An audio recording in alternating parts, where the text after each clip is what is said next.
है। बहुत बहुत धन्यवाद सभी भक्तों को कीर्तन में भाग लेने के लिए। अभी हम लोग मंगलाचरण करें। ओम अज्ञानतिमिरान्धस्य ज्ञानांजन शलाकया चक्षुरुन्मीलितं येन तस्मै श्री गुरुवे नमः। श्री चैतन्य मनोभीष्टं स्थापितं येन भूतले स्वयं रूप कदा मह्यं ददाति स्वपदान्तिकम्।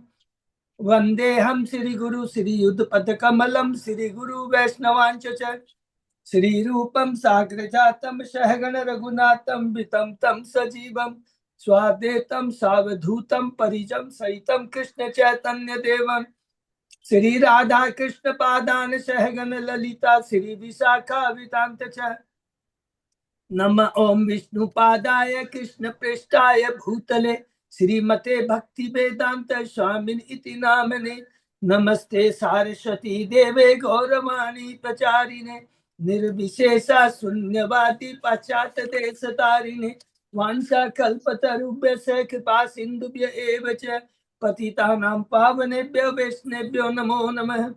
नमो महावदान्याय कृष्ण प्रेम प्रदायते कृष्णाय कृष्ण चैतन्य नामने गौरत्विषे नमः। हे कृष्ण करुणा सिंधु दीन बंधु जगतपते गोपेश गोपिका कांत राधा कांत नमस्तुते। तप्त कांचन गौरांगी राधे वृंदावनेश्वरी वृषभानुसुते देवी प्रणमामि हरिप्रिये। नीलांचल निवासाय नित्याय परमात्मने बलभद्र सुभद्रायां जगन्नाथाय ते नमः। जय श्री कृष्ण चैतन्य प्रभु नित्यानंद श्री अद्वैत गदाधर श्रीवासादि गौर भक्त बिंद मुखम करोति वाचालम पंगु लंघे गिम यत्कृपा तबहम वंदे श्री गुरुम दीनतारिणम परमानंद माधवम श्री चैतन्येश्वरम। हरे कृष्ण कृष्ण कृष्ण हरे हरे हरे राम राम राम हरे। श्री मंगलाचरण की जय। शिला प्रभुपाद की जय। हरे कृष्णा। आज के चेतन चर्चा में सभी भक्तों का हार्दिक स्वागत है। सभी भक्तों के चरणों में मेरा सादर दंडवत प्रणाम है। राधा माधव राधा गोविंद परम वैष्णव गुरु की असीम कृपा से हम लोग चेतन चेतामृत के ऊपर चर्चा कर पा रहे हैं। बहुत ही दिव्य ग्रंथ है जिसकी विशेष बात कहते थे भक्तिसिद्धांत सरस्वती ठाकुर। बहुत ये तत्व से भरा हुआ है जो कि कृष्णराज के विराज गोस्वामी ने हमें दिया है। और हम इतने भाग्यशाली है जो हम लोगों ने आदि लीला समाप्त किया जिसके अंदर पूरे तत्व को हमने समझा है।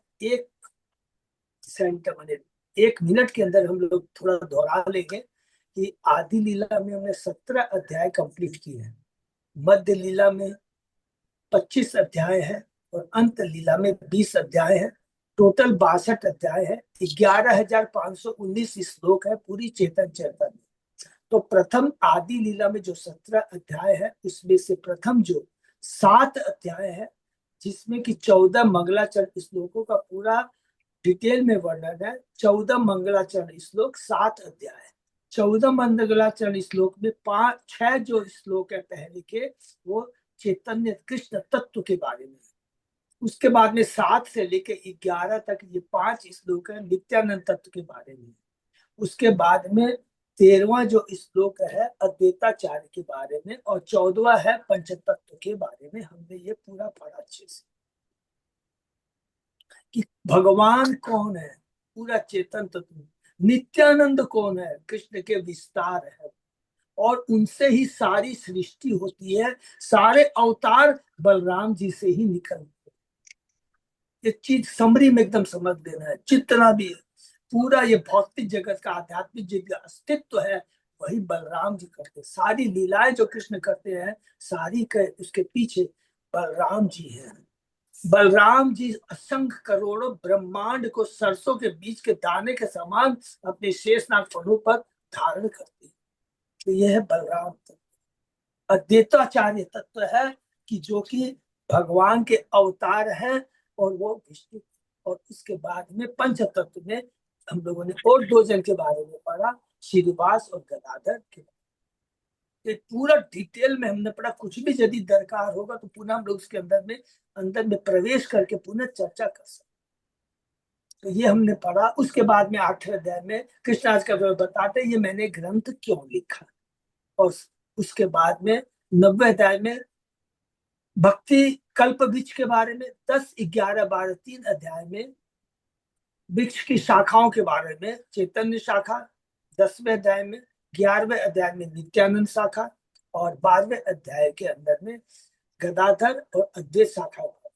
13वें अध्याय से अब चैतन्य महाप्रभु के प्राकट्य 14, 15, 16, 17 में चैतन्य महाप्रभु की बाल लीला, 14 अध्याय में, 15 में पौगंड लीला, 16 के अंदर में किशोर लीला और 17 में यौवन लीला के बारे में हमने पढ़ा।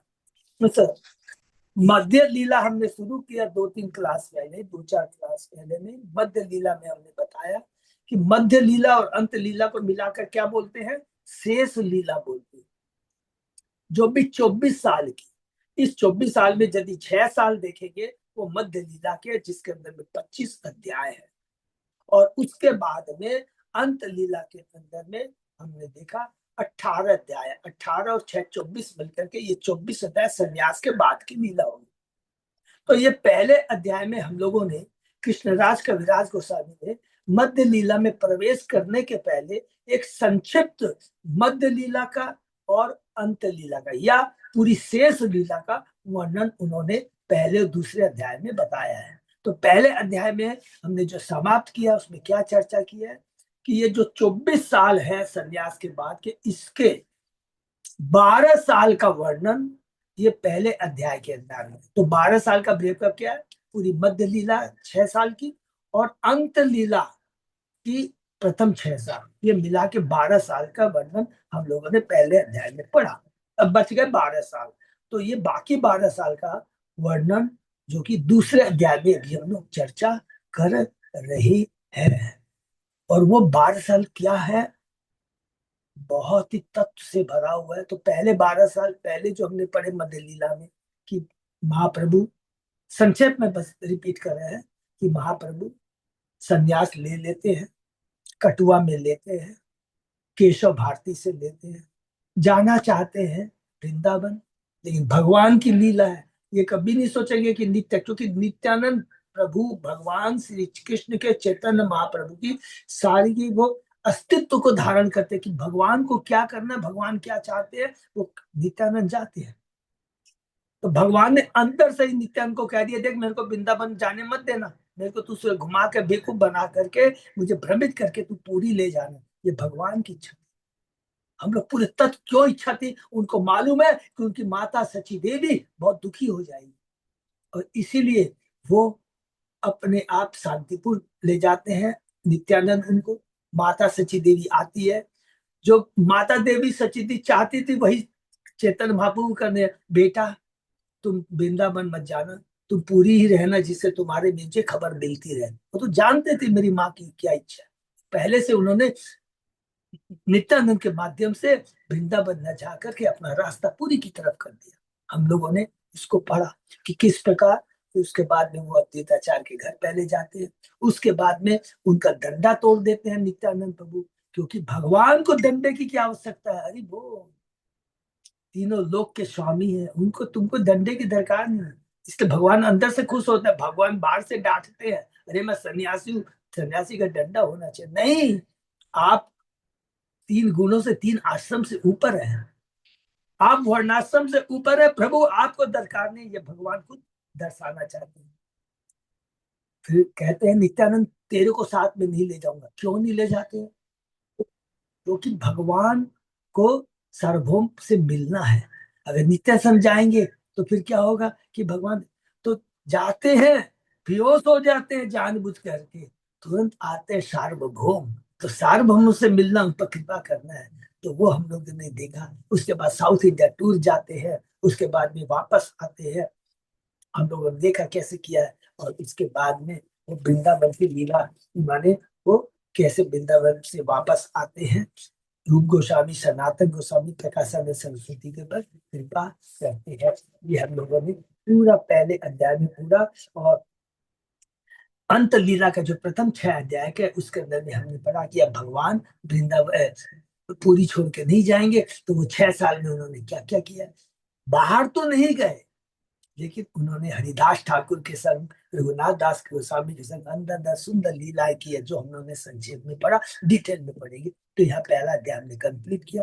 दूसरा अध्याय में लास्ट जो अंत लीला के 12 अध्याय है, वो चेतन लिखा है। अंतिम 12 वर्षों में चेतन महाप्रभु ने अविरत कृष्ण के विरह भाव में सारे लक्षण प्रकट किए। चेतन महाप्रभु की मानसिक दशा दिन रात वैसी ही रहती थी जैसा कि राधा रानी की जब उद्धव जी गोपियों से मिलने गए थे, सेम वही भाव है चेतन महाप्रभु। इस प्रकार महाप्रभु जी कृष्ण के विरह में सदैव विलाप करते, और ऐसे अवसर पर रामानंद राय के नाटक जगन्नाथ बल्लभ से श्लोक का उच्चारण करते थे, जो राधा रानी के विलाप किया करती थी। उसका वर्णन किया है रामानंद राय ने अपने नाटक, जिसका नाम है जगन्नाथ बल्लभ। अलग अलग हम देखेंगे दो। उसी प्रकार रूप गोस्वामी ने जो दोनों नाटक विगत माधव विगत माधव और याद आ जाएगा, दो नाटक जो लिखे थे ना, एक द्वारका के ऊपर में और एक Lalit Madhav. Lalit Madhav, yes, very good. वो लालच देखेंगे हम लोग, क्या क्या सुंदर वर्णन है पूरा। बहुत हाई लेवल का, हमारे लेवल का, फिर भी हम लोग भगवान से आशीर्वाद कर करके उसकी चर्चा करेंगे। तो अभी चेतन महाप्रभु पूरे राधा रानी के विरह भाव में है। संक्षिप्त चर्चा हम लोग करने जा रहे हैं। अध्याय 2 पद्य लीला, तो हम लोग शुरू करते हैं। ओम नमो भगवते वासुदेवाय। ओम नमो भगवते वासुदेवाय। ओम नमो भगवते वासुदेवाय। चेतन चरितामृत मध्य लीला अध्याय 2 श्लोक नंबर 42। बहुत बहुत धन्यवाद अच्युत अजय। तो अभी भगवान के संग में 12 है। दो चीज इंपॉर्टेंट पॉइंट प्लीज याद रखिएगा। लास्ट 12 महीने 12 साल बाकी है, गंभीरा में ही भगवान रह रहे हैं। अलग अलग दिव्य राधा रानी का जो भाव है प्रदर्शित कर रहे हैं, और उनके संग में केवल 2 ही जन हैं मैन, ललिता और विशाखा, अर्थात रामानंद राय और स्वरूप दामोदर। ये एकदम ध्यान में रखिएगा, इसको भूलना नहीं। तो हम लोग शुरू करते हैं श्लोक नंबर 22। कई अवरही पेमम न ही होई मानुषे लोह, जय होई कस विरहे होन तम्मी को जी ही। छल रहित भगवत प्रेम इस भौतिक जगत में संभव नहीं है। छल रहित, क्योंकि 3 गुणों से जो बंधा हुआ है हमारा, जो दिखावटी प्रेम, जिसको हम प्रेम नहीं कहना चाहिए। बहुत, जब से हम लोग भक्ति में आ गए हैं ना, भौतिक जगत के प्रेम को प्रेम नहीं कहना, क्या कहना, काम काम। हर चीज के पीछे अपनी इंद्रिय तृप्ति का स्वार्थ है। आप एकदम इंद्र में खूब डीपली जाएंगे तो आप देख लेंगे, चाहे वो पुत्र का, पत्नी का, भाई का, किसी से भी संबंध है, उसके अंदर में इंद्रिय तृप्ति छिपी हुई है। किसी की सूक्ष्म रूप से है, किसी की ग्रॉस रूप से। इसको स्वीकार करना होगा। और वो इसलिए छिपी हुई है क्योंकि हमको मालूम नहीं है, ये स्वतः ही आता है, क्योंकि 3 गुणों से बंधे हुए हम लोग। तो बद्ध जीव का हर चीज में अपना स्वार्थ होता है, चाहे वो किसी से भी संबंध हो। इस चीज को याद रखेंगे। इसलिए कहता है छल रहित, छल रहित भगवत प्रेम इस भौतिक जगत में संभव नहीं है। अच्छा, छल रहित माने स्वार्थ रहित, स्वार्थ रहित नहीं है इस भौतिक जगत में। इसीलिए इसको यहाँ को काम कहते हैं। हाँ? तो छल भगवत इस भौतिक संभव नहीं है। यदि ऐसा प्रेम है तो उसमें विरह नहीं हो सकता, क्योंकि विरह में कोई कैसे जीवित रह सकता है। अर्थात जो गोपियों का जो प्रेम है, राधा रानी का प्रेम है, विरह कहाँ है। हर क्षण कृष्ण उसके हृदय में रहते हैं, मन में रहते हैं, चिंतन में रहते हैं। तो विरह का प्रश्न क्या हुआ। शारीरिक रूप से भले ही नहीं है, लेकिन मानसिक से सदैव उनकी सारी इंद्रियां, सब कुछ कृष्ण में समर्पित है।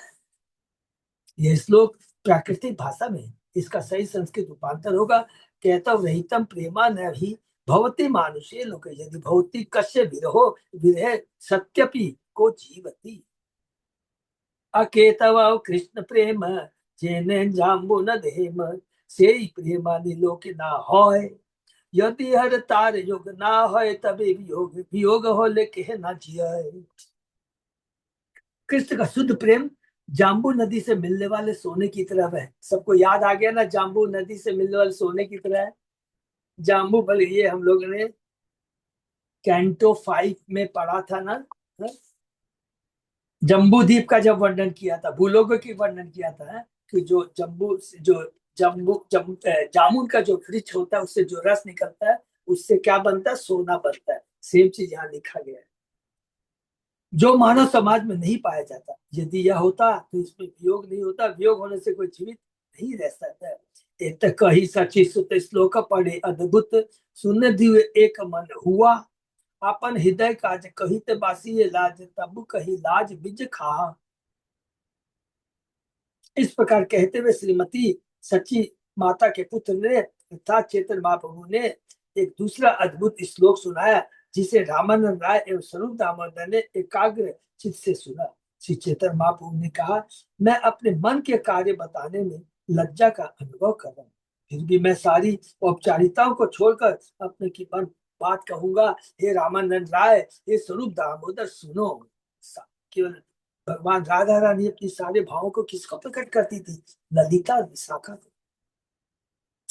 न प्रेम गंधो अस्ति दरापि में हरो, क्रंदामि सौभाग्य भरम प्रकाशी तुम, वंशी विलास आयन लोकन बिना, विभर भी यत प्राण पतंग कान वृथा। श्री चैतन्य महाप्रभु कहे, हे मित्रों, मेरे हृदय में रंच मात्र भी भगवत प्रेम नहीं है। जो भगवान का शुद्ध भक्त कहता है कि मैं तो जगाई मगाई से भी निम्न हूँ, पतित हूँ। जब तुम लोग मुझे विरह में रोते देखते हो तो मैं अपने परम सौभाग्य का मात्र झूठा प्रदर्शन कर रहा होता हूँ। निसंदेह मुरली बचाते हुए के सुंदर मुखमंडल का दर्शन के बिना मैं एक कीट की तरह व्यर्थ जीवन व्यतीत कर रहा हूँ। हरि बोल। यदि एक सेकंड भी कृष्ण का चिंतन नहीं है तो समझ लीजिए भगवान का दर्शन करने की लालसा हमारे में नहीं है, तो समझ लीजिए हम लोग ये व्यर्थ का जीवन बीत रहे हैं। कितना भाव है, कितना हाई लेवल का है। राधा रानी का ये सब भाव है जो चैतन्य महाप्रभु इस कलयुग में आ कर करके कृष्ण राधा की कांति, राधा का भाव लेकर के यहाँ प्रकट कर रहे हैं। अर्थात सेम चीज राधा रानी का भाव है। माने जब वो द्वापर युग में हमने पढ़े तो वही चीज हम लोग तुलना करते जाएंगे तो समझ में आ जाएगा। दूरे शुद्ध प्रेम गंध कपट प्रेम बंध, से ही मोर नाही कृष्ण पाए, तबे जे कोरी क्रंदन सा सौभाग्य प्रख्यापन, कोरी यह जानी है निश्चय। वास्तव में मुझे कृष्ण से बिल्कुल भी प्रेम नहीं है। मैं जो भी करता हूँ वह सब कपटपूर्ण भगवत प्रेम का दिखावा है। जब मैं रोता हूँ तो मात्र अपने सौभाग्य का मिथ्या प्रदर्शन करता हूँ, इसे निश्चित रूप से जानू। जाते बंसी ध्वनि शुक्र ना देखी से चांद मुख, यद्यपि नाहिक आलम्बन, निजते है कौरी प्रीति केवल का मेरे रीति, प्राण की तरह कौरी ये धारण। यद्यपि मैं बंसी बचाते हुए कृष्ण का चंद्रमुख नहीं देख पाता, नहीं मेरी उनसे भेंट होने की कोई संभावना है, तब भी मैं अपने शरीर की देखभाल करता हूँ। यही काम वासना की रीति है। इस प्रकार मैं अपने कीट सदृश जीवन को धारण किए रहता हूँ, कीट, क्योंकि कोई प्रेम नहीं है कृष्ण के प्रति। ये देखिए मनोभाव होता है एक शुद्ध भक्त का। इस संदर्भ में श्री भक्ति शास्त्री ठाकुर का कहना है कि प्रिय परमेश्वर ही परम आश्रय है। भगवान ही परम विषय है और भक्त आश्रय है। विषय तो आश्रय का मिलन आलंबन कहलाता है। वो कृष्ण विषय है, हम आश्रय सुनता है और विषय बंसी बजाता है। हरि बोल। जब आश्रय कृष्ण के मुख चंद्र को नहीं देख सकता और मैं उसमें उन्हें देखने की उत्सुकता रहती है, तो ये आलंबन विहीन होने का संकेत है। बाह्य रूप से ऐसी कल्पना करने से मनुष्य की काम वासनाओं की तुष्टि मात्र होती है, वो इस समय निरुद्देश्य से जीवित रहता है। हरि बोल। इसको अलग अलग रूप में कितना सुंदर ढंग से बताया कि अगर कृष्ण नहीं है, कृष्ण का चिंतन नहीं है, कृष्ण के मुखार बिंद का दर्शन करने की लालायस नहीं है, तो ये मनुष्य जीवन बिना उद्देश्य का है। अब बिना उद्देश्य के हम जीते हैं। अर्थात कृष्ण के बिना जो कुछ भी हम चिंतन करते हैं, सोचते हैं, कार्य करते हैं, ये हमारा काम तृप्ति है, इंद्रिय तृप्ति है। कृष्ण प्रेम सुनिर्मल, जैन शुद्ध गंगा जल, से ही प्रेम अमृत सिंधु, निर्मल से अनुरागे ना लुकाए अन्नदा के, शुक्ल बसते जैसे मसी बिंदु। कृष्ण प्रेम गंगा जल के समान अत्यंत शुद्ध है। ऐसा प्रेम अमृत का समुद्र है। किसके प्रति ऐसा शुद्ध अनुराग किसी दाग को नहीं छिपाता, जो सफेद बस में स्याही के दाग के समान दिखता है। हरी बोल। तो जब इसलिए गोपियों का जो भाव है कुछ नहीं छिपा सकती है, लाज लज्जा कुछ नहीं उनको दिखता है, क्योंकि केवल कृष्ण ही कृष्ण दिखते हैं। किसका शुद्ध पे बहुत बड़े सफेद वस्त्र की भांति अनुराग का अभाव इस सफेद वस्त्र पर काले दाग की तरह है। जिस प्रकार काला धब्बा दूर से दिखता है, उसी तरह शुद्ध भगवत प्रेम के स्तर पर इस प्रेम का अभाव सुप्रसिद्ध अभाव सुस्पष्ट दिखता है। शुद्ध प्रेम में सुख सिंधु पाई तारे का बिंदु, से ही बिंदु जगत डुबाए। करी कही बार योग्य न तथापि बाउले कहे कही ले बा के बा पाती आए। शुद्ध कृष्ण प्रेम सुख के सागर जैसा है। यदि किसी को उसकी एक बूंद भी मिल जाए तो उस बूंद में सारा संसार डूब सकता है। हरी बूंद, केवल एक बूंद। यद्यपि ऐसे भगवत को व्यक्त करना उचित नहीं है, तथापि एक उन्मत्त व्यक्ति उसे कह देगा, किंतु उसके कहने पर भी उस पर कोई विश्वास नहीं करता, उसको बोलेगा तो पागल है। यही मत दीने दीने स्वरूप रामानंद सोने, निज भाव कौरे ने विदित। बाह्य विश्व ज्वाला होए भीतर आनंदमय, कृष्ण प्रेमार अद्भुत चरित्र। इस प्रकार चेतन महाप्रभु नित्य प्रति इन भावों का आनंद लेते, देखिए लिखते, इन भावों का आनंद लेते थे वो। हरि बोल। और इन भावों को स्वरूप तथा रावण के सामने प्रकट करते थे, ललिता विशाखा के सामने प्रकट करते। ऊपर से तो यह दारुण कष्ट प्रतीत होता था, मानो मावो किसी विषैले प्रभाव से पीड़ित हो, किंतु हृदय में वे आनंद का अनुभव करते थे। कृष्ण के दिव्य प्रेम का यही गुण है। हरि बोल। बहुत इंपॉर्टेंट।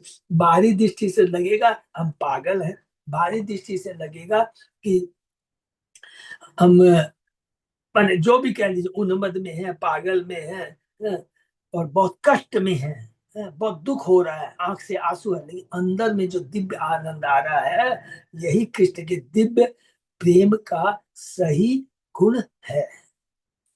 यही प्रेम आशवादन तप्त इच्छु चरवण, मुख जल न जाए जन। से ही प्रेम जार मन तार विक्रम, से ही जाने विषामृत एकत मिलन। जो ऐसे भगवत प्रेम का आस्वादन करता है वह उसकी तुलना गर्भ गन्ने ईख से करता है। गर्भ गन्ने को यदि कोई चबाता है तो उसका मुख जलता है, फिर भी वह उसे छोड़ नहीं सकता। इसी प्रकार किसी में यदि लेस मात्र भी भगवत प्रेम हो तो वह इसके सशक्त प्रभाव का अनुभव कर सकता है। इसकी तुलना अमृत और विष के मिश्रण से ही की जा सकती है। पीड़ा पीड़ा भी नव काल को, ये दूसरा है। पीड़ा भी नव काल कूट कटुता गर्भस्य सिर्वाशनो, निस्यंदेन मुदाम सुधा मधुर मांकार सकोचन। प्रेमा सुंदरी नंद नंदन परो जागते यशांतरे, ज्ञायंत स्फुट मत्स्य वक्र मधुरा तेनेव विक्रांतयः। श्री श्री चैतन्य महाप्रभु ने कहा, हे सुंदरियों, यदि कोई भगवत प्रेम अर्थात मैंने अपनी सखियों, यदि कोई भगवत प्रेम अर्थात नंद महाराज के पुत्र कृष्ण के प्रति प्रेम जागृत कर लेता है तो उसके हृदय में इस प्रेम के कड़वे तथा मीठे सभी प्रभाव प्रकट होंगे। ऐसा भगवत प्रेम दो प्रकार से कार्य करता। भगवत प्रेम का विशेला प्रभाव सर्व के ताजे तथा तीव्र विष को भी पराजित करने वाला है। हरि बोल। तथापि उसी के साथ ऐसा दिव्य आनंद भी मिलता है जो अमृत के अहंकार को चूर करके उसके मान को घटाता है। दूसरे शब्दों में कृष्ण इतना शक्तिशाली है कि वह भी सर्प के विषैले प्रभाव के साथ सिर पर गिरने वाले अमृत से प्राप्त सुख को भी परास्त करने वाला इतना हाई लेवल का है। इसका अनुभव दो रूपों में किया जाता है, एक साथ विषैला तथा अमृतुल, जिसका वर्णन रूप गोस्वामी ने अपने विगत माधव, ललित माधव और अब यहाँ विगत विगत माधव में पौर्णमासी के द्वारा नांदी मुखी से कहा गया है। जे काले देखे जगन्नाथ श्री राम सुभद्रा साथ, तबे जाने आई लाम कुरुक्षेत्र। सफल होल जीवन देख लो पद्म लोचन, जुड़ाई लो तनु मन नेत्र। जब श्री चैतन्य महाप्रभु जगन्नाथ जी को श्री बलराम तथा सुभद्रा के साथ देखते तो वे तुरंत सोचने लगते कि वे कुरुक्षेत्र पहुंच गए। हरि बोल। जहां वे सब आए थे, जो कि अभी हम लोग श्रीमद् भागवतम में कल सॉरी सोमवार को शुरू करने जा रहे हैं। 82वां अध्याय में है कि जहाँ श्री कृष्ण भगवान सूर्य ग्रहण के समय में आते हैं द्वारकावासी, हस्तिनापुर वासी, वृंदावन वासी, मथुरा वासी सब वहां एकत्र होते हैं। तो वही चीज कह रहे हैं, जहाँ कुरुक्षेत्र में पहुंच गए, जहां वे सब आए थे, वे अपने जीवन को कृतार्थ समझे, क्योंकि उन्होंने उन कमल नयन के दर्शन किए, जो अपने दर्शन से तन मन तथा नेत्रों को शांत करने वाला है। सारा कृष्ण को एक बार दर्शन से करने से सारी इंद्रिया तृप्त हो जाती है, आत्मा को दिव्य आनंद का अनुभव होता है। और इंद्रिया तृप्त इसलिए हो जाती है कि कृष्ण को देखते ही, कृष्ण का चिंतन करने से ही अब वो भौतिक इंद्रिया नहीं रहती है। अगर हमको कृष्ण का दर्शन करने में आनंद नहीं आता है, तो ये हमारी कलुषित चेतना है, भौतिक इंद्रियां है, जड़ जड़ ये है, सारी चीज जड़े हैं। गरुड़ेर सन्निधाने रही को दर्शने से आनंद रे की कोई बोल ले गरु गरुड़ स्तंभ रे तले अच्छा एक निम्न खाले से घाल भरिल अश्रु जले। श्री चेतन बाबू गरुड़ स्तंभ के पास खड़े रहकर भगवान जगन्नाथ का दर्शन करते थे। भला उस प्रेम के बल के विषय में क्या कहा जा सकता। उस गरुड़ स्तंभ के नीचे भूमि पर एक गहरी नाली थी, जो उनके अश्रु जल से भर जाती थी। अरे बोल, तो खरी अभी हम लोगों ने ध्यान तो नहीं दिया, अभी है कि नहीं पता नहीं। जगन्नाथ मंदिर के सामने एक स्तंभ पर गरुड़ की प्रतिमा है। यह गरुड़ स्तंभ कहलाता है। उस स्तंभ के नीचे एक नाली है, जो महाप्रभु के अश्रु से भर गई। इस बार जाएंगे तो पूरा ध्यान से देखेंगे। हरि बोल। ताहा हेते घरे आसी माटिर ऊपरे बसी नखे करे पृथ्वी लिखन हाहा कहा वृंदावन कहा का गोपेंद्र नंदन कहा से बंसी बदन। जगन्नाथ मंदिर से घर लौटकर श्री चेतन बाबू भूमि पर बैठते और अपने बहुत सुंदर अपने नाखूनों से उसे कुरेदते। ऐसे अवसर पर वे अत्यंत दुखी होकर प्रलाप करते, आए वृंदावन कहाँ है, गोपेंद्र गोपेंद्र नंदन कृष्ण कहाँ है, वह बंसी बजाने वाला कहाँ है। ये है राधा रानी का भाव। इसी भाव को समझने के लिए, उसका आनंद लेने के लिए ही चैतन्य महाप्रभु इस कलयुग में प्रकट हुए हैं। यह है अंतरंग कारण। तो अभी हम लोग ने जो चौथे अध्याय में, सॉरी पांचवें छठे अध्याय में जो पांचवें छठे तो हाँ नहीं सॉरी चौथे अध्याय के अंदर में जो हमने पढ़ा था, श्लोक नंबर मंगलाचरण श्लोक नंबर 5 और 6 के अंदर, अध्याय 4 श्लोक नंबर 5 और 6, चेतन महाप्रभु के अवतार के अंतरंग कारण वो ये है कि राधा रानी की भक्ति कैसी है, ये तो ठीक है। मेरे में क्या गुण है वो तो ठीक है, मेरी भक्ति करके राधा रानी को क्या आनंद मिलता है, ये चीज यहाँ पर प्रकट हो रहा है। पूरा पूरा कहाँ से त्रिभंग धाम, कहाँ से वेणुगाम, कहाँ से यमुना पुलिना, कहाँ से रास विलास, कहाँ नित्य गीत हास, कहाँ प्रभु मदन मोहन।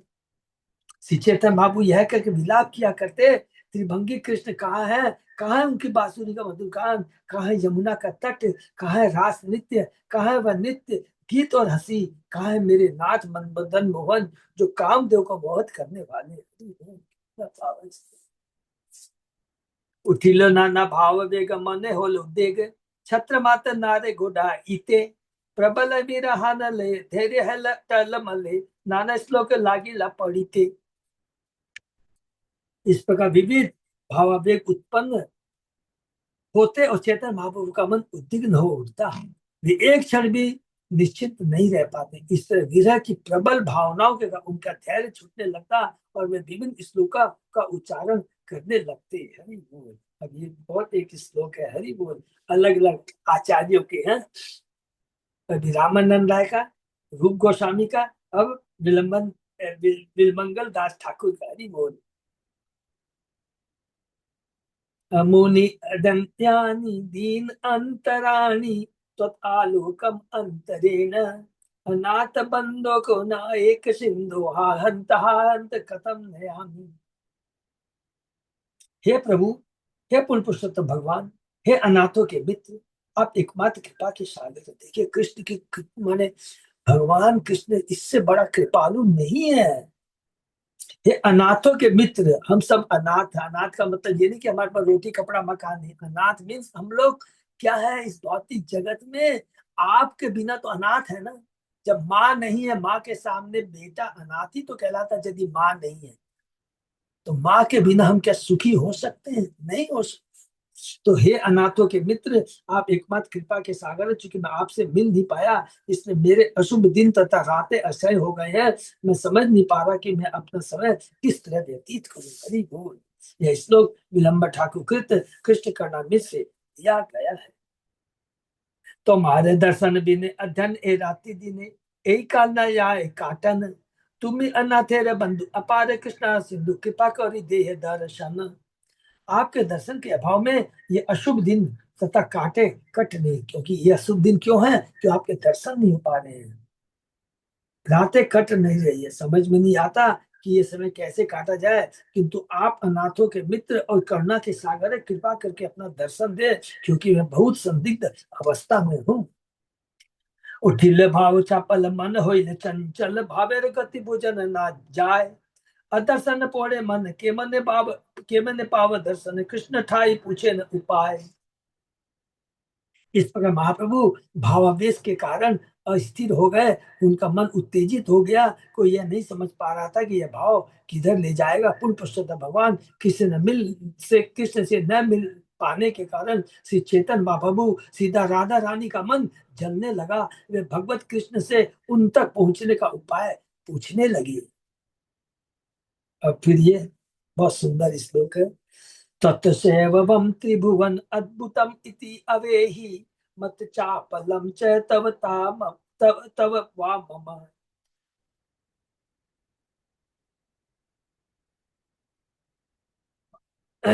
तब वाव मम वा अधिगम्यतम, तत् किं करोपि विरलम मुरली विलासी, मुग्धम मुख अम्बुज उदीक्षितुम इक्षणाभ्याम। हे कृष्ण, हे वंशी वादक, आपके बाल्यकाल की माधुरी तीनों लोकों में अद्भुत है। आप मेरी चपलता को जानते हैं और मैं आपकी। हरि बोल। आप मेरी चपलता को जानते हैं, क्योंकि कृष्ण भगवान भगवान अपने भक्त के बारे में, भक्त भगवान के बारे में जानता है। इसके विषय में अन्य कोई नहीं जानता। हरि बोल। मैं आपके सुंदर आकाश मुखमंडल को एकांत में देखना चाहता हूँ, किंतु यह कैसे संभव होगा? यह तो विलंब ठाकुर कृत कृष्ण कर्म उदित है। तुम्हार माधुरी बल ताते मोर चापल, एई दोई तुमी अमी जानी। कहा करो कहा जा, कहा गेले तो पा, ताहा मोरे कहत अपनी। हे प्रिय कृष्ण, आपके सुंदर रूपी शक्ति को केवल मैं या आप ही जानते हैं, और मेरी अस्थिरता चपलता का कारण भी वही है। अब मेरी स्थिति ऐसी है कि समझ में नहीं आता क्या करूं और कहाँ जाऊं। मैं आपको कहाँ पा सकता हूँ? मैं तो आपसे ही मार्गदर्शन के लिए कह रहा हूँ, क्योंकि एकमात्र आप ही है जो हमारे कष्ट का निवारण कर सकते हैं। हरि बोल। नाना भावेर प्राबल्य होलो संधि साबल्य, भावे भावे होले महारण। और और औत सुख्य चापल्य दैन्य, रोषामर्ष आदि सैन्य, प्रेमोन प्रेमोन उन्माद सबार कारण। विभिन्न प्रकार के भाव के कारण मन में विरोधी दशा उत्पन्न होगी, जिससे विभिन्न प्रकार के भाव में डट कर युद्ध होता था। चिंता, चपलता, दीनता, क्रोध तथा अधीरता सैनिकों की भांति युद्ध करते हैं, और इसका कारण था भगवत प्रेम का उन्माद। इसका कारण था भगवत प्रेम का उन्माद। भाव और महाभाव। हाँ। भक्ति शास्त्र में बताया गया कि जब विभिन्न कारणों से एक से भाव का मिलन होता है, तो उन्हें स्वरूप संधि कहा जाता है। जब विरोधी तत्व मिलते हैं, तो चाहे एक कारण से या विभिन्न कारणों से क्यों न उदय हो, उसका संगम भिन्न रूप संधि कहला जाता है। तो स्वरूप संधि, भिन्न संधि, विभिन्न भाव यथा भय और सुख, शोक तथा सुख का एक साथ मिलना संधि कहलाता है। गर्व, उदासी, धैर्य तथा उत्सुकता, दैन्य स्मृति, संशय, अपमान जनित अधीरता, भय, निराशा आदि भाव लक्षणों को साबल्य कहते हैं।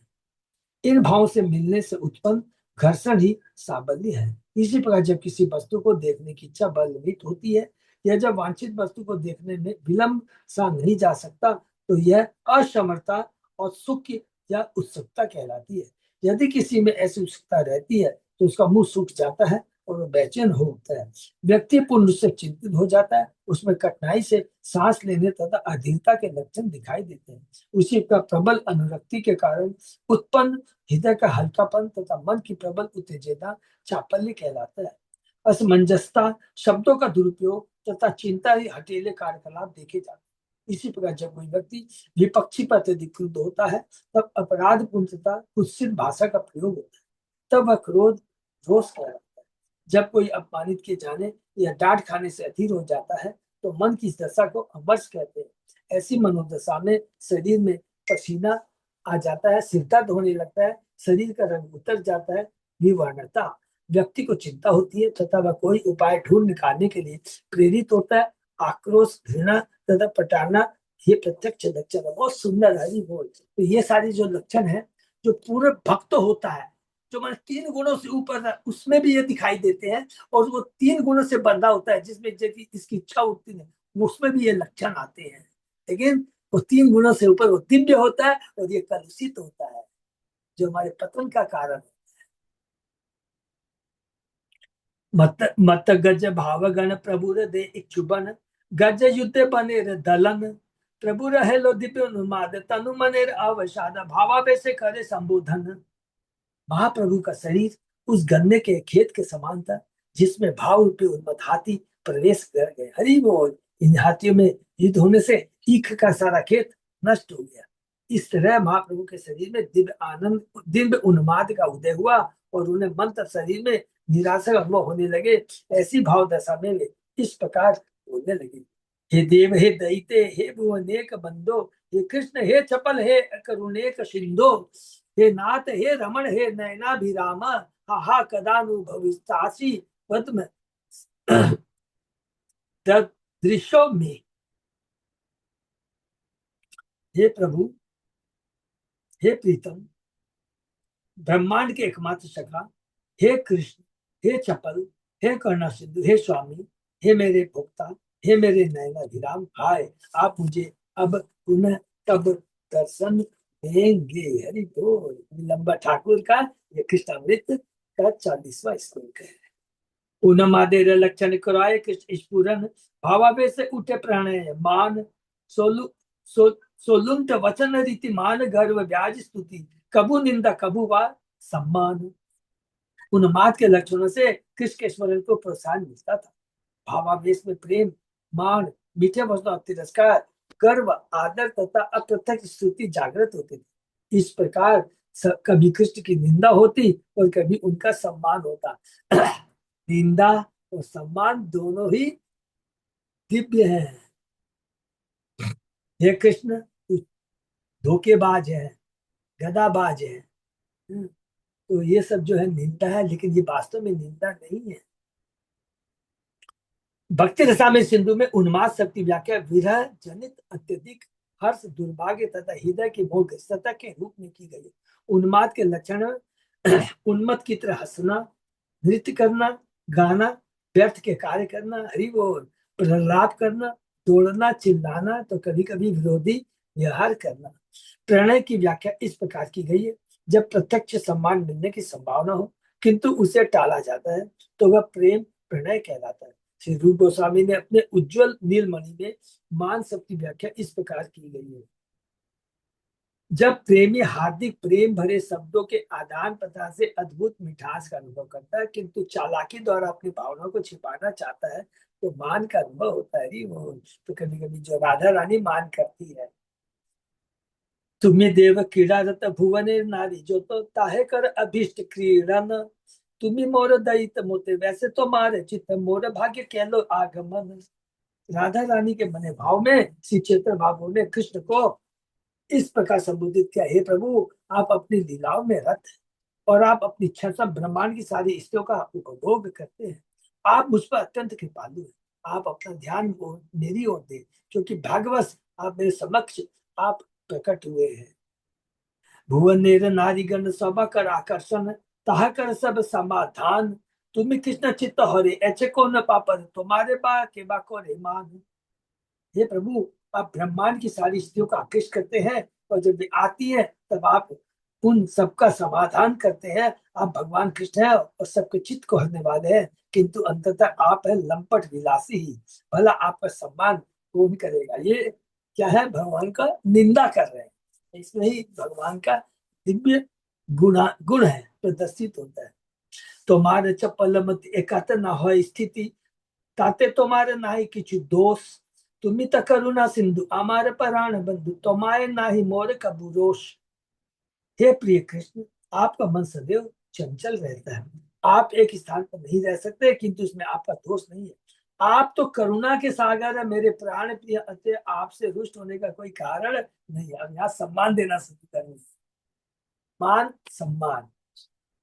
तुम्हें नाथ ब्रज प्राण ब्रज रे कर परित्राण बहु कार्य नाही अवकाश तुम्हें अमार रमन सुख दिन आगमन ये तो मारे वेदग विदग्ध विलास। हे नाथ, आप वृंदावन के स्वामी तथा उसके प्राण हैं। कृपा करके वृंदावन के उद्धार का उपाय कीजिए। हमें अनेक अनेक कामों से तनिक भी अवकाश नहीं है। वास्तव में आप मेरे भोक्ता हैं। आप मुझे सुख प्रदान करने के लिए प्रकट हुए हैं और यह आपकी दक्ष लीलाओं में से एक है। कृष्ण ही परम भोक्ता है, वही एकमात्र शक्ति है, वही एकमात्र पुरुष है और सब स्त्री है, शक्ति है। विदग्ध शब्द का अर्थ अत्यंत दक्ष, विद्वान, विनोदी, चतुर, सुंदर तथा व्यंग पटु व्यक्ति है। आप चेतन शिला प्रभुपाद की जय। एक शब्द का कितना सुंदर हम लोगों को बता देते हैं। मोर वाक्य निंदा मानी कृष्ण छाड़ी गेला जानी सुन मोर ए स्तुति वचन नयन अभिराम तुम्हें मोर धन प्राण हाहा पुण्य देह दर्शन। मेरे वचनों को निंदा मानकर भगवान कृष्ण मुझे छोड़कर चले गए। मैं जानता हूं कि वे चले गए, किंतु मेरी स्तुति सुन लीजिए। आप मेरे नेत्रों की तुष्टि हो, हरि बोल। आप ही मेरे धन और जीवन हो। हाय, कृपया एक बार फिर मुझे अपना दर्शन दीजिए। राधा रानी कह रही है चेतन महाप्रभु के रूप में। स्तंभ कंब प्रवदेश वैवर्ण्य अष्ट स्वर भेद देह हेलो पुल के व्यापित हासे कांदे नाचे गाए उठी इति उदी जाए उत्ति धाय क्षणे भूमि पोड़ी जाए मूर्छित। श्री चैतन्य भाव के शरीर में विभिन्न विकार माने चेंजेस प्रकट होते थे। क्या क्या? स्तंभित होना, कांपना, पसीना आना, रंग फीका पड़ना, रोना और गला रोना। इस प्रकार उनका सारा शरीर दिव्य आनंद से व्याप्त रहता था। फलस्वरूप श्री चैतन्य बाबू कभी हंसते, कभी रोते, कभी नाचते तो कभी गाते थे। कभी वे उठकर इधर उधर दौड़ते और कभी भूमि पर गिर जाते और अचेत हो जाते। भक्ति भक्ति रसा सिंधु में शरीर में होने वाले 8 प्रकार दिव्य प्रकारों सात्विक भाव का वर्णन हुआ है। क्लियर लिखा, सात्विक भाव का वर्णन हुआ है। स्तंभ मन की दिव्य तल्लीनता का सूचक है। इस दशा में शांत मन प्राण वायु पर स्थिर होता है और शरीर में विभिन्न प्रकार के विकार होते हैं। ये लक्षण उच्च कोटि के भक्त के शरीर में प्रकट होते हैं। जब जीवन निश्चेष्ट प्राय हो जाता है तो उसे स्तंभित कहते हैं। इस दशा में हर्ष, भय, आश्चर्य, विषाद तथा क्रोध के भाव प्रकट होते हैं। इस दशा में वाक शक्ति जाती रहती है और हाथ पैर की गति रुक जाती है। अन्यथा स्तंभ तो मानसिक अवस्था है। प्रारंभ में शरीर में अनेक लक्षण देखे जाते हैं। पहले वे अत्यंत सूक्ष्म होते हैं, किंतु धीरे धीरे स्पष्ट होने लगते हैं। जब कोई बोल नहीं सकता तो स्वाभाविक की उसकी कर्मेंद्रियां जड़ हो जाती है और ज्ञानेंद्रिय निष्क्रिय बन जाती है। भक्ति रसायन सिंधु में कंप को विशेष रूप के भय, क्रोध तथा हर्ष से उत्पन्न बताया गया है। इसे वे पथु कहते हैं। जब हर्ष, भय तथा क्रोध के मिलने से शरीर में पसीना आने लगता है तो इसे श्वेत कहते हैं। शरीर के रंग में परिवर्तन होने को वैवर्ण्य कहा जाता है। यह विषाद, क्रोध तथा भय के मिलने से उत्पन्न होता है। जब इन भावों की अनुभूति होती है तो मुख का रंग पीला पड़ जाता है और शरीर पतला तथा दुर्बल पड़ जाता है। भक्ति रसायन सिंधु में अश्रु को हर्ष, क्रोध तथा विषाद का मेल कहा गया है, जिससे बिना प्रयास के आंखों से आंसू बहने लगते हैं। जब हर्ष के कारण अश्रु आते हैं तो वे ठंडे होते हैं। ये बहुत इंपॉर्टेंट है। जब हर्ष के कारण अश्रु आते हैं तो वे ठंडे होते हैं। जब क्रोध के कारण आते हैं तो गर्म होते हैं। किंतु क्रोध के कारण आए अश्रु गर्म आते। जब हम लोग गुस्सा में आ जाते हैं, क्रोध में आ जाते हैं, जब तमोगुणी लेवल पे आ जाते हैं, उस समय जो आंसू निकलते हैं वो गर्म होते हैं। लेकिन दिव्य आनंद में, हर्ष में जो खुशी के जो आंसू होते हैं वो ठंडे होते हैं। नहीं बोल, दोनों ही दशा में आंखें चंचल रहती है, पुतलियां लाल हो जाती है, उनमें खुजली होती है। ये सारे अश्रु के लक्षण। जब विषाद, आश्चर्य, लोभ, हर्ष तथा भय का मेल होता है तब गला रुंध जाता है। यह अवरोध गदगद कहलाता है। श्री चैतन्य महाप्रभु गदगद हृदय गिरा की ओर संकेत करते हैं। शिक्षा अष्टकम। भक्ति रसा में शुद्ध में पुलक को हर्ष, उत्साह तथा भय कहा गया है। इनके मिश्रण से शरीर के रोम खड़े हो जाते हैं और ये शारीरिक दशा पुलक कहलाती है। मूर्छाए हो लो साक्षात्कार, उठी करे हुंकार, कहो ei आइला महाशय, कृष्ण रे माधुरी गुणे नाना ब्रह्म होय मन, श्लोक पढ़ी करे निश्चय। जब श्री चैतन्य महाप्रभु अचेत थे तब उनकी भेंट पूर्ण पुरुषोत्तम भगवान से हुई। फलस्वरूप वे तुरंत उठकर जोर से हुंकार करने लगे और उन्होंने ऊंचे स्वर में घोषित किया, महापुरुष कृष्ण अब उपस्थित है। इस प्रकार कृष्ण के माधुर गुणों के कारण चैतन्य महाप्रभु को मन में तरह तरह के भ्रम होते थे। वे निम्नलिखित श्लोक को पढ़कर भगवान कृष्ण की उपस्थिति सुनिश्चित करते थे।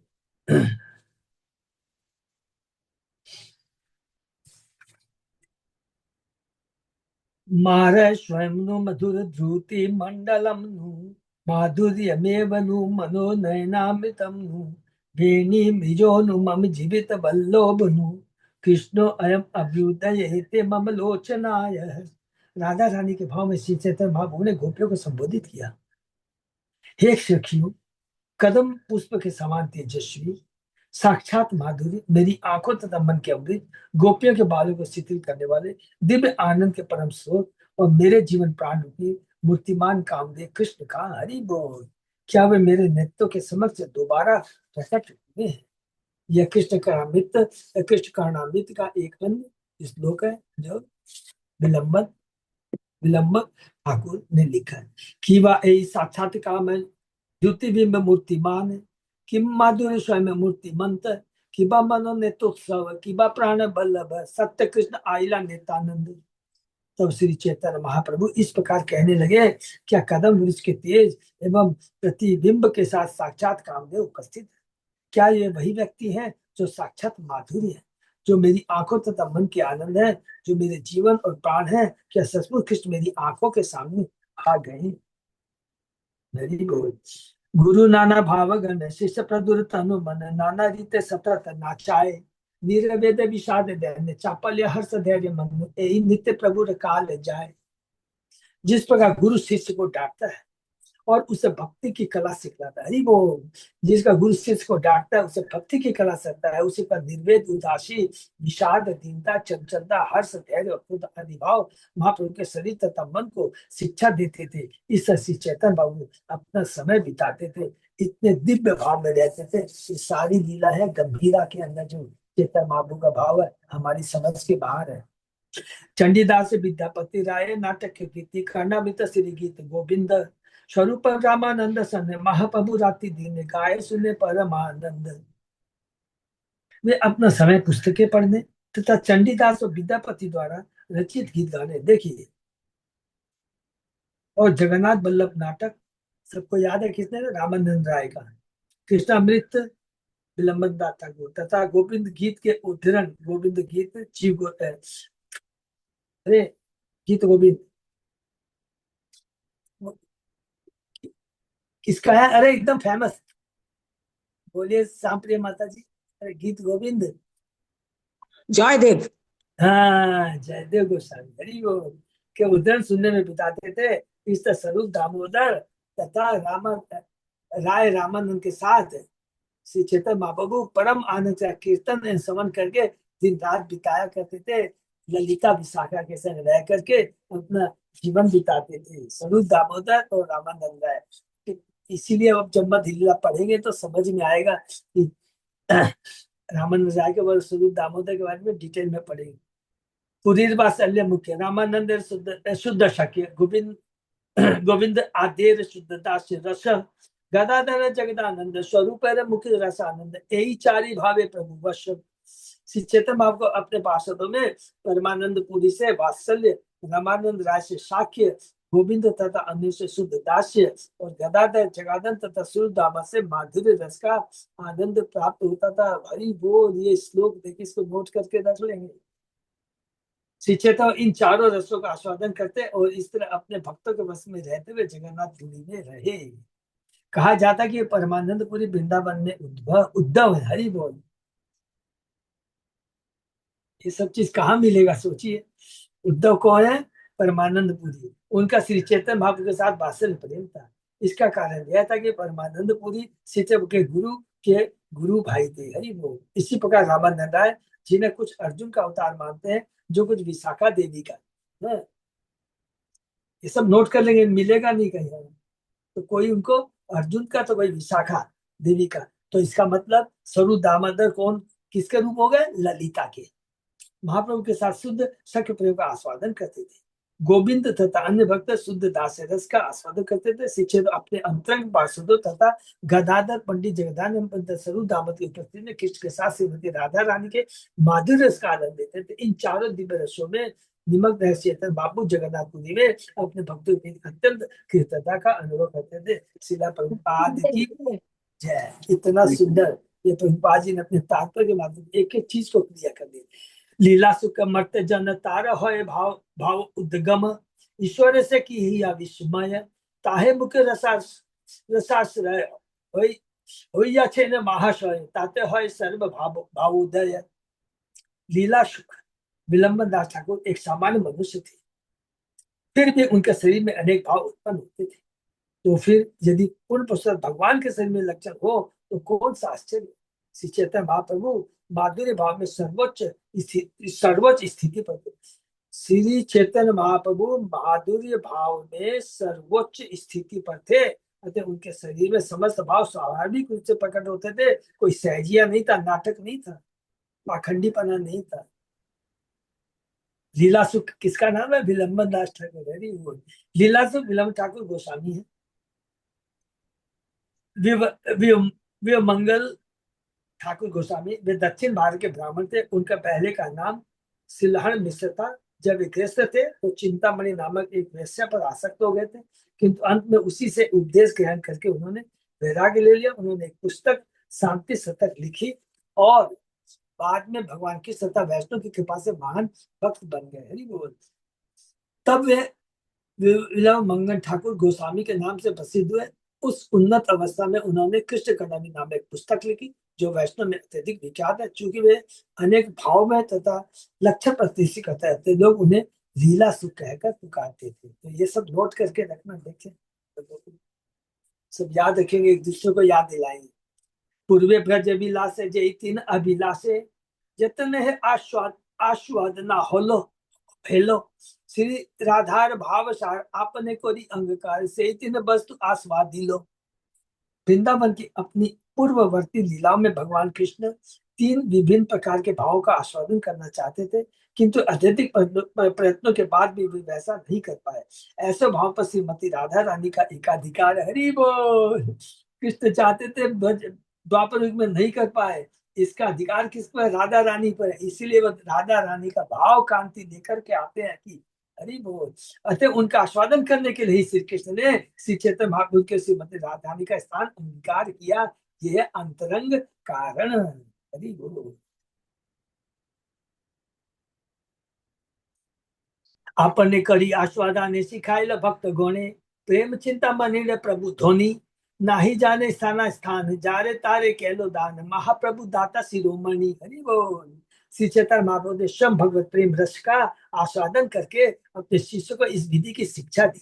वे भगवत प्रेम रूपी चिंतामणि पारस पत्थर से संपन्न सर्वाधिक धनवान व्यक्ति है। तो राधा रानी सबसे धनवान है, जिसके पास में कृष्ण है, कृष्ण प्रेम है, कृष्ण चिंतन है। वे पात्र का विचार के बिना हरेक को यह धन प्रदान करते हैं। इस प्रकार वे अत्यंत उदार है। ये बहुत इंपॉर्टेंट श्लोक है, प्लीज इसको नोट कर लेंगे कि ये चीज जो स्वयं कृष्ण भगवान द्वापर युग में कहते हैं कि मेरे पास नहीं है, नहीं कर पाए, राधा रानी का अधिकार है, वही प्रेम, वही सब कुछ चेतन महाप्रभु खुद आस्वादन कर रहे हैं। और बिना किसी योग्यता के, देखिए बिना किसी योग्यता के, बिना किसी कंडीशन के हर किसी को दे रहे हैं। ये है चेतन महाप्रभु। और ये है उनकी उदारता। हरि बोल। श्री चैतन्य महाप्रभु की पूंजी है भगवत प्रेम रूपी चिंतामणि, अतः वे दिव्य कोष के स्वामी है। असीम मात्रा में सोना बनाने के बाद भी चिंतामणि जैसे का तैसा बना रहता है। इसी का चैतन्य महाप्रभु भगवत प्रेम का असीम वितरण करने पर भी इस दिव्य संपत्ति के सर्वस्वामी बने रहे। अर्थात जितना भी वो भगवत प्रेम दे रहे हैं उसमें कमी नहीं आती है। भौतिक जगत में हमारे पास 100 रुपया है, 50 दे दिया तो मेरे पास 50 ही रहते हैं।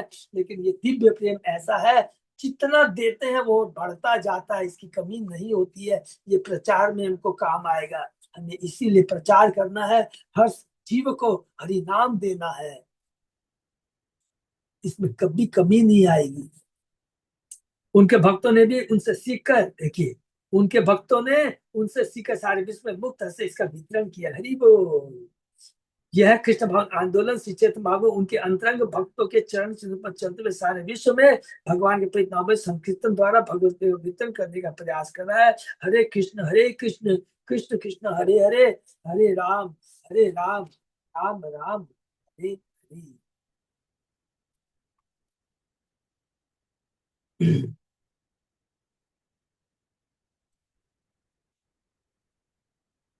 हरे कृष्णा प्रभु, यहीं पर विराम दे देते हैं अच्युत जयदास प्रभु। हाँ प्रभु जी, सही रहेगा। बहुत ही हाई लेवल का है, हाँ प्रभु जी। बहुत ही हाई लेवल। लेकिन प्रभु कुछ थोड़ा थोड़ा बिंदु मात्र थोड़ा चीज, माने ये चीज तो समझ में आ रही है कि भक्ति की सीमा चरम लेवल क्या होता है। रोंगटे खड़े हो जाते हैं पढ़ने मात्र से ही। हमारी जो भौतिक जो ये इंद्रियां है ना, देखिए इसमें कितनी दिव्य शक्ति आती है। और ऐसा लगता है कि अगर हम यदि ये क्या एक ही खाली आज जो शिक्षा जो पूरा पढ़ा है, जो कि कृष्णा कविराज गोस्वामी ने लिखा है, जो स्टार्टिंग में लिखा है, अगर मनुष्य जीवन प्राप्त कर करके हमने कृष्ण की भक्ति नहीं की, भक्तों का संग नहीं किया, तो ये जीवन बेकार है, व्यर्थ है। यही चीज चेतन महाप्रभु राधा रानी के भाव में कांति को लेकर करके हमें यहाँ पर बता रहे हैं। उस लेवल तक पहुंचने का तो देखिए ये कह नहीं सकते हैं, कोई भी नहीं कह सकते हैं। भगवान की कृपा हो तो सब कुछ हो सकता है। लेकिन कंडीशन यही है कि हमें प्रयत्न करना चाहिए, और ये प्रयत्न कंटिन्यू रहेगा। यदि हम लोग कंटिन्यू भक्तों का संग करेंगे, गुरु का आश्रय लेंगे, गुरु के वचनों को सुनेंगे, उसको अपने जीवन में उतारेंगे। ये बहुत, क्योंकि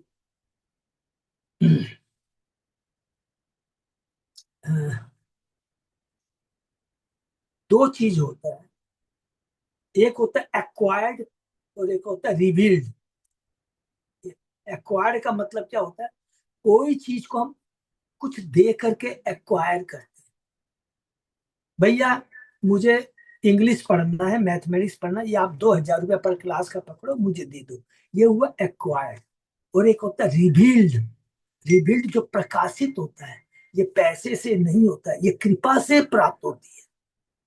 ये गुरु से, कृपा से हमारे हृदय में आती है। इसको धन से तुलना नहीं कर सकते, ये वर्ड को याद रखें, एक्वायर्ड एंड रिवील्ड। तो जो भक्ति है ये क्या है, ये गुरु से, आचार्यों से हमारे अंदर में रिवील होती है, प्रकाशित होती है हमारे हृदय में। तो इसके लिए हमको क्या है, गुरु की कृपा चाहिए। तो गुरु की कृपा कब मिलेगी, भगवान की, जब हम गुरु की सेवा करेंगे।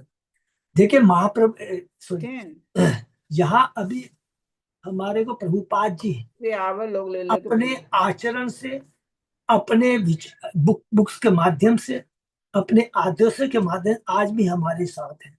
यदि उनके बुक्स का, उनके संदेशों का यदि हम अनुसरण करते हैं, पालन करते हैं, तो वो उनकी कृपा रिवील होगी हमको, माने प्रकट होगी हमारे हृदय में, अपने आप आएगी। कुछ और करने की दरकार नहीं है, यही हमें देखना है। हरे कृष्णा। इससे ज्यादा हम लोग नहीं कह सकते हैं। यही कह सकते हैं कि ये हम लोग भाग्यशाली है, भगवान गुरु आचार्य की कृपा बनी रहे। और जिन लोगों ने प्लीज दीक्षा नहीं लिए, जब जब ये पढ़ता याद आता है, तो प्लीज हमें दीक्षा के लिए आगे आना। जो नहीं है, सारे लीडर लोग से प्रार्थना है कि अपने अपने ग्रुप में भक्तों को, क्योंकि देखिए अभी हम लोग की भी वी आर एजिंग, हम लोग, तो हमारा भी कर्तव्य बनता है कि ये आप यहाँ सीक्रेट है भक्त, उनको लिए मैं बोल रहा हूँ। वैसे देखिए कि इसलिए लिखा गया है कि गुरु भी देखता है कि कौन सा शिष्य वास्तव में सीरियस है और वास्तव में वो दीक्षा लेने के लायक है कि नहीं। तो जब हम लोग जब चर्चा करते हैं तो ये हम लीडर लोग का करते हैं कि प्रॉपरली वॉच करेंगे, क्योंकि हमारे अभी जो VP बोर्ड में हुआ था, तो मैंने पता नहीं बताया था कि नहीं, उसमें एक तो चर्चा आई थी कि हर लीडर का यह कर्तव्य है कि अपने ग्रुप के भक्तों की जो साधना है उसको प्रॉपरली वॉच करे। खाली भीड़ इकट्ठा करने से नहीं होगा, एकदम खुल के बता रहा हूँ कि हम ऐसे जीवन बिता देंगे से कोई फायदा नहीं, भीड़ इकट्ठा करने से नहीं होगा। You have to watch very closely the level of sadhana of each and every devotee. जो सीरियस है उस पर बहुत ध्यान देना है। जैसे मैं अभी नाम नहीं बता, अच्युत अजय दास प्रभु ने 2 भक्तों का प्रभु इस पर बहुत ध्यान देना है, बहुत सीरियस है, बड़ा अच्छा लगता है। तनुश्री माता जी और उनकी माता जी है, तो आप लोग भी एक एक चीज में है, क्योंकि ये प्रभुपाद हम लोग के लिए एक एक तो इंस्ट्रक्शन है लीडर के लिए, इसको ध्यान रखना। ठीक है ना। हरे कृष्ण जय पे विराम दे। किसी का कोई प्रश्न?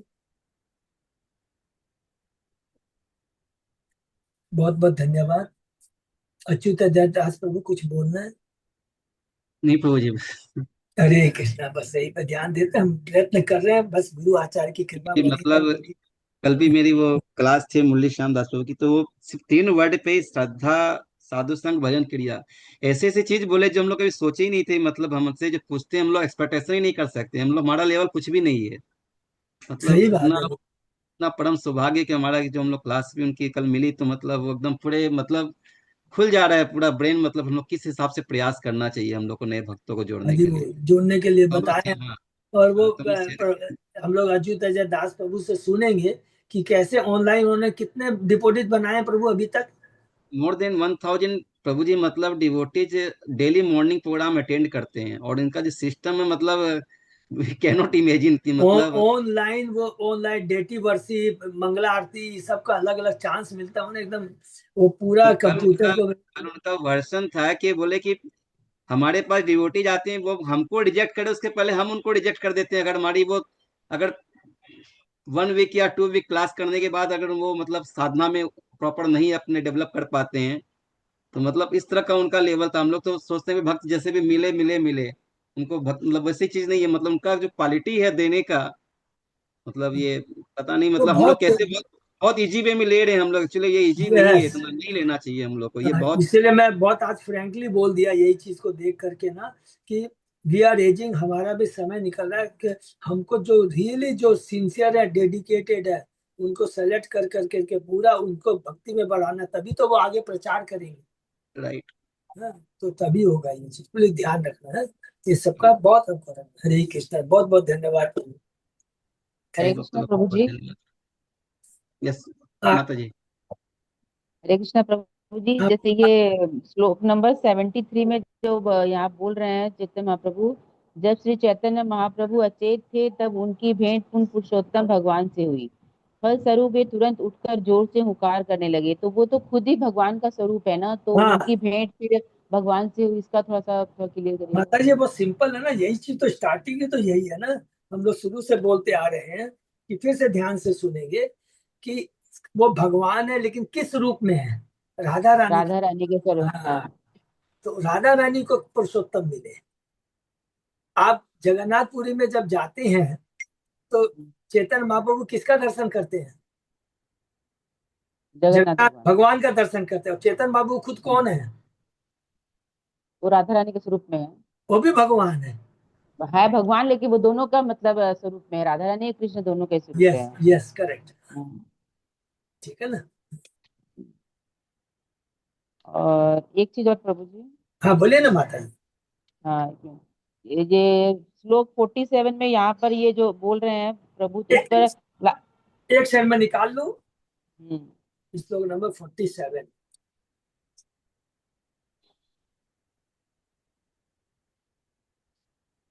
हाँ बोलिए। इसमें यहाँ पर बोल रहे हैं कि इस प्रकार मैं अपने कीट सदस्य जीवन को धारण किए रहता हूँ। तो यहाँ पे अपने आप को कीट सदस्य बोले हैं क्योंकि मतलब वो भगवान से मतलब दर्शन नहीं कर पा रहे, इसलिए अपने आप को कीट बोल रहे हैं क्या?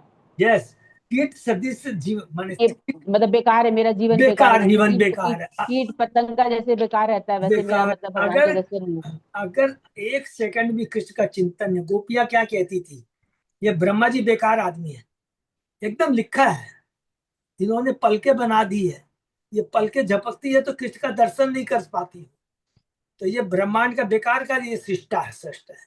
माने ये भाव देखिए, यहाँ पर ध्यान रखना है, हम किसी को दोष दे रहे हैं लेकिन उस दोष के अंदर में उसको गुणगान कर रहे हैं, गुणगान कर रहे हैं।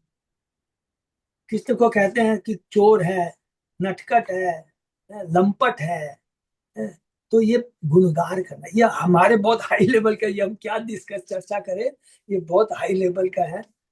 ये तो डिस्कस करने का, सुनीता माता जी क्या बोले, ये तो मैंने रियलाइज करने की चीजें हैं सब है। तो ये चीज हम लोग देख रहे हैं, ठीक है ना। हरे कृष्णा। थैंक यू प्रभु जी, हाँ, धन्यवाद। ओके, हरे कृष्णा, ये कर। हरे कृष्ण। हरे कृष्णा, बहुत बहुत धन्यवाद सबको। यही विराम देते हैं हम लोग ये सोमवार देते से। हरि बोल।